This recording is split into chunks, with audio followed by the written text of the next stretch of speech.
నామధారకుడు, స్వామి, మరణం తర్వాత పూర్వకర్మ ఫలాన్ని యమలోకంలో ఒకసారి అనుభవించాక మరుజన్మలో చండాల యోనిలో జన్మించి మరొకసారి అనుభవించడం సహజమా అన్నాడు.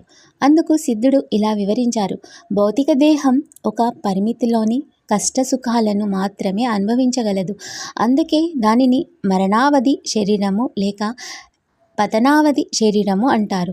దీనితో అనుభవించ వీలులేని అపారమైన కర్మఫలాన్ని పరలోకంలో సూక్ష్మమైన యాతనా శరీరంతో జీవుడు అనుభవిస్తాడు.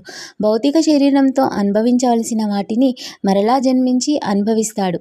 అయితే నామధారకుడు ఏ పాపాల వలన ఏ జన్మల వస్తాయో ఉదాహరించండి అని అడుగుతాడు. అప్పుడు సిద్ధుడు ఇలా చెప్పారు.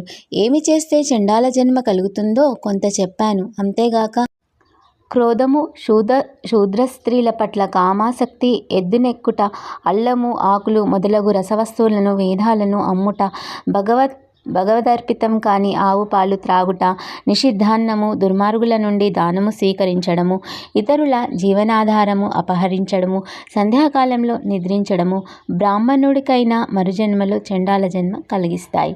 యమలోకంలో అనుభవించే శిక్షలు 8,40,00,000. వీటిలో ప్రధానమైనవి 21. పాపి మరణించగానే యమభటులు వాడి ప్రాణాలను యాతనా శరీరంలో బంధించి అడుగుబెట్ట వీలులేని భయంకర మార్గంలో తీసుకుపోతారు. వాడు ఆకలి దప్పుల వలన నడవలేక నడుస్తుంటే యమభటులు వాణ్ణి భయపెడతారు.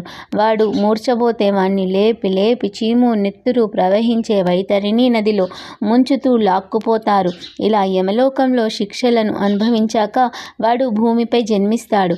లేక వాసనా బలం వలన భూతంగానో ప్రేతంగానో ఉండి శిక్షను అనుభవిస్తాడు. గురుద్రోహి, విప్రులను పరాభవించినవాడు బ్రహ్మరాక్షసులవుతారు. హీనులను సేవిస్తే గాడిదగాను, అతి తిన్నను విడిచి భుజిస్తే కోడిగాను, ద్రవ్యాపహారి ఒంటెగాను, ఫలపాత్రాదులు దొంగలిస్తే కోతిగాను, తేనె దొంగలిస్తే పక్షిగాను, మాంసము హరిస్తేనే గ్రద్దగాను, అన్నమపహరిస్తే మిడతగాను, జలమపహరిస్తే చాతక పక్షిగాను, ధాన్యమపహరిస్తే మిడతగాను, విషమపహరిస్తే తేలుగాను జన్మిస్తారు.